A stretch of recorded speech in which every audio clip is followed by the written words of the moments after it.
दोस्तों, yes bank limited की बात करें तो यहाँ पे कुछ बड़ी अपडेट निकल के आ रही है, जिनको हम एक एक करके डिस्कस करने की कोशिश करेंगे। यस बैंक ने अपनी एनुअल रिपोर्ट जारी कर दी है, जिसमें यस बैंक ने बहुत कुछ अचीव किया है। एक तरह से देखें तो ये माइलस्टोन अचीवमेंट है। 2020 में जो बैंक डूबने वाली थी, वो बैंक बहुत मजबूती से आगे बढ़ रही है और इंडिया की टॉप 6 प्राइवेट सेक्टर की बैंक बन चुकी है। आने वाले इसमें क्या स्थिति बनेगी उसको समझेंगे। इसके अलावा एक बहुत बड़ी पार्टनरशिप की है यस बैंक ने। आप देखें तो माहौल सब ठीक है, लेकिन आज बैंकिंग शेयरों में दबाव थी, स्पेशली प्राइवेट सेक्टर के बैंकों में गिरावट थी। इसके पीछे की वजह को जानेंगे और आने वाले समय में क्या यस बैंक यहाँ से बेहतर करेगा, क्योंकि यस बैंक पे भरोसा लोगों का ऐसे ही नहीं बढ़ रहा है। एसएमबीसी जैसी एक ग्लोबल पार्टनर मिल चुकी है, उन्होंने काफ़ी बड़ा निवेश किया है। ऐसे में क्या स्थिति बदलेगी? लेकिन फ्रेंड्स, उससे पहले अगर आप पहली बार हमारे चैनल पे आए तो चैनल को सब्सक्राइब कर दीजिए, एक बेल आइकॉन दबा दीजिए ताकि जब भी नया वीडियो बने पहला नोटिफिकेशन आपको मिले। वीडियो पसंद आए तो लाइक से जरूर कीजिए। चलो फ्रेंड्स, वीडियो स्टार्ट करते हैं। मैं हूँ आपका दोस्त एस बी दवे और हमारे अपने चैनल ऑनलाइन कमाई में आपका बहुत बहुत स्वागत है। सबसे पहले बीएसई सेंसेक्स की बात करें तो 74,649 के स्तर पे आप देख सकते हो कि हमें क्लोजिंग देखने को मिली बाजार में 382 पॉइंट की तेजी के साथ, यानी 0.52% अपर था बीएसई सेंसेक्स। वैसे बाजार रिकवर जरूर हुआ है, लेकिन गिरावट भी हुई थी। आप देखें जो लो है वो 73,815 का है, यानी निचले लेवल से देखें तो 1000 पॉइंट की रिकवरी देखने को मिलेगी ऊपर के लेवल के हिसाब से। यानी अप डाउन का माहौल अभी भी बना हुआ है, लेकिन पॉजिटिव क्लोजिंग देखने को मिली। अब यहाँ पे देखिए एफआईडीआई के आंकड़े आ चुके हैं, तो एफआईआई ने यहाँ पे देख सकते हो कि आज बिकवाली फिर से कर दिए। अगर हम 2 जून की बात करें तो डीआई ने 21,217 करोड़ का फ्रेश इन्वेस्टमेंट किया। सामने उन्होंने 12,160 करोड़ की बिकवाली की। इसका मतलब ये कि आज उन्होंने 9,057 करोड़ का शानदार इन्वेस्टमेंट किया। दूसरी तरफ अगर हम एफआईआई की और एफपीआई की बात में तो आज 16,377 करोड़ का इन्वेस्टमेंट किया, लेकिन सामने उन्होंने 24,200 करोड़ की भारी भरकम बिकवाली कर दी। इसका मतलब 7,823 करोड़ की बहुत बड़ी बिकवाली हुई है। तो बाजार में दबाव की स्थिति इसी वजह से बनी क्योंकि एफआई ने काफ़ी बड़ी बिकवाली की है। तो यहाँ पे अगर हम निफ्टी प्राइवेट बैंक की बात करें तो आप देख सकते हो कि 26,011 के स्तर पे क्लोजिंग देखने को मिली 0.22% की गिरावट के साथ। तो बाजार में भले ही तेजी का माहौल हो, लेकिन निफ्टी प्राइवेट बैंक में गिरावट थी और इसी वजह से यस बैंक का स्टॉक भी आज कमज़ोर साबित हुआ। तो यस बैंक लिमिटेड की बात करें तो 22.85 पर क्लोजिंग थी, जहाँ पे 0.70% की गिरावट देखने को मिली।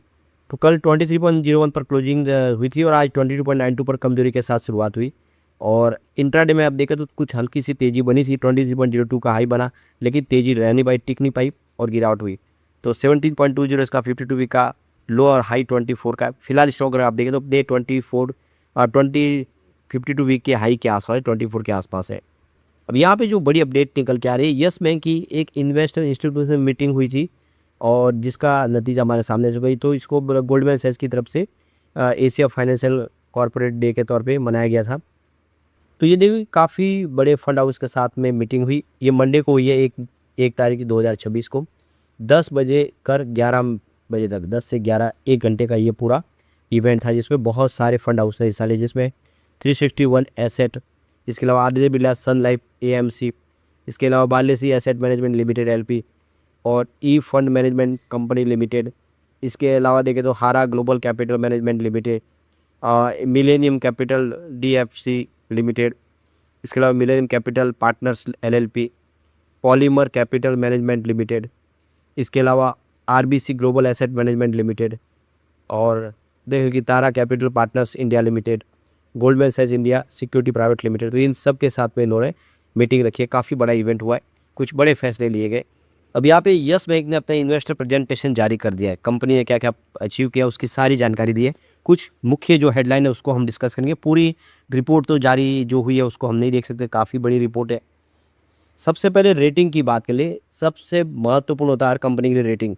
उससे ही उनको कर्ज वगैरह मिलता है, उनकी स्थिति के बारे में पता चलता है। तो यहाँ पे क्रिशिल, मूडीज और इकरा सबने अपनी रेटिंग है। तो मूडीज की तरफ से इन्वेस्टर रेटिंग है वो लॉन्ग टर्म BA1 की रेटिंग है। आउटलुक स्टेबल रखा गया है और यहाँ पे शॉर्ट टर्म में फ़िलहाल रेटिंग नहीं है। अब यहाँ पे डोमेस्टिक रेटिंग की बात कर ले तो बेसल 3 टियर के ऊपर आउटलुक जो है और उसकी रेटिंग क्या है वो देख लेते हैं। क्रिशिल की तरफ से AA- की रेटिंग दी गई है, आउटलुक स्टेबल है और देखिए शॉर्ट टर्म में A+, A1+ की रेटिंग है। इकरा की बात करें, इन्होंने AA- की रेटिंग दी है और आउटलुक स्टेबल रखा है। फिलहाल रेटिंग है शॉर्ट टर्म में। इंडिया रेटिंग की बात करें, इन्होंने AA- की रेटिंग दी है और स्टेबल आउटलुक रखा है।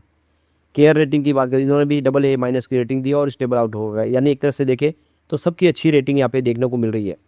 अब यहाँ पे कंपनी के ROA की बात करें तो कैसा प्रदर्शन रहा है, देखें तो काफ़ी बेहतर यहाँ पे आंकड़े देखने को मिले। ये देख सकते हो कि रिटर्न ऑन एसेट देखें, ROA 2023 में 0.2% था, जो 2024 में 0.3% हुआ।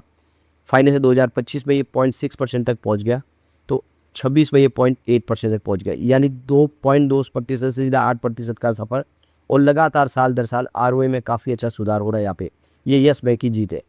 अब यहाँ पे यस बैंक की प्रॉफिट लॉस की बात कर ले तो देखिए Q4 2026 में 1068 करोड़ का प्रॉफिट बताया, जबकि पिछले क्वार्टर में Q3 2026 में 952 करोड़ का प्रॉफिट था, और पिछले साल सेम क्वार्टर में 738 करोड़ का प्रॉफिट था। यानी क्वार्टर ऑन क्वार्टर बेसिस पे और ईयर ऑन बेसिस पे बहुत बेहतर किया है।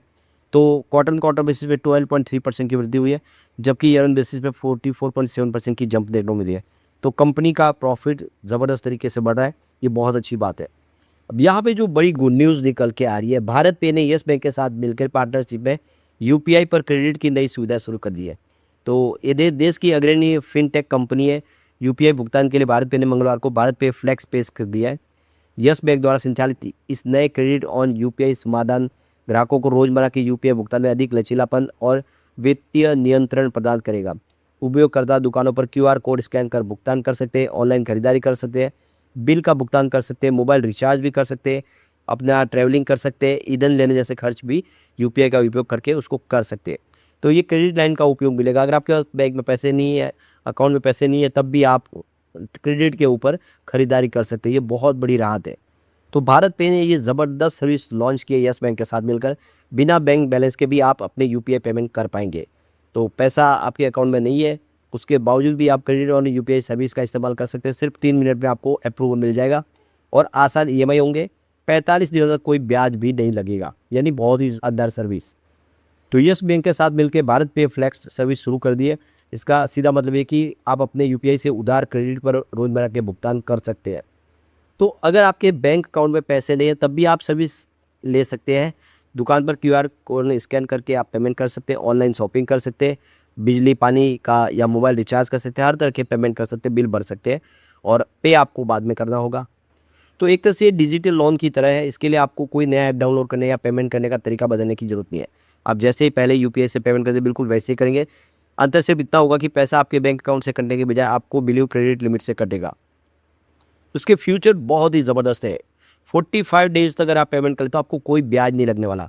बिना ब्याज के आप पैसा इस्तेमाल कर पाएंगे, और 45 दिन में अगर आप पेमेंट करेंगे तो आपको कोई खर्च नहीं। ईएमआई का विकल्प भी है। अगर आप तय समय इसमें पूरा पैसा नहीं चुका पा रहे तो अपने खर्च को छोटी और आसान किस्तों में ईएमआई में बदल सकते हैं, थोड़ा थोड़ा करके चुका सकते हैं। 3 मिनट में अप्रूवल हो जाएगा। इसके लिए किसी कागजी कार्रवाई की जरूरत नहीं है। पूरा प्रोसेस डिजिटल है, जो कि यूजर्स को सिर्फ 3 मिनट में अप्रूवल मिल जाएगा। ट्रैकिंग और रिवार्ड्स भी होंगे। यूपीआई अपने खर्च पर बची हुई लिमिट और रीपेमेंट की जानकारी सीधे भारत ऐप पर ट्रैक कर सकते हैं। साथ ही योग्य पेमेंट पर रिवार्ड भी मिलेंगे, यानी एक तरफ उधार भी और साथ में रिवार्ड भी। ज़बरदस्त फैसला। तो इस मौके पे देखें तो भारत पे के जो सीईओ है नलिनी नेगी, उनका कहना है कि यूपीआई ने भारत में लेन-देन का पूरा तरीका ही बदल दिया। अब अगला कदम ग्राहकों को अपने रोजमर्रा के खर्चों को मैनेज करने के लिए ज़्यादा कंट्रोल और लचीलापन देना है। भारत पे फ्लैक्स उनकी जरूरत को पूरा करता है। वही यस बैंक के country head credit cards Anil Singh ने बताया कि उनका बैंक हमेशा से डिजिटल पेमेंट में आगे रहा है। भारत पे के साथ पार्टनरशिप ग्राहकों को नया और बेहतर क्रेडिट कार्ड ऑन यूपीआई अनुभव देगी, जिससे वे अपनी कैश फ्लो को बेहतर ढंग से संभाल सकते हैं। इस लॉन्च से कंपनी के पे नाउ सेटल लेटर अभी पे और बाद में चुकाए थीम पर नया विज्ञापन भी जारी कर दिया है। तो बहुत शानदार फैसला। इससे यस बैंक में भी कस्टमर बेस बढ़ेगा, कस्टमर और यस बैंक की रेवेन्यू भी बढ़ेगी। लेकिन फ्रेंड्स, कोई भी इन्वेस्टमेंट करने से पहले अपने फाइनेंशियल एडवाइजर से एडवाइस ले ले या अपना खुद का रिसर्च करें, क्योंकि मैंने वीडियो आपके एजुकेशनल पर्पज़ के लिए ही बनाया। वीडियो पसंद आए तो लाइक से जरूर कीजिए और चैनल को सब्सक्राइब कर दीजिए। Thank you friends.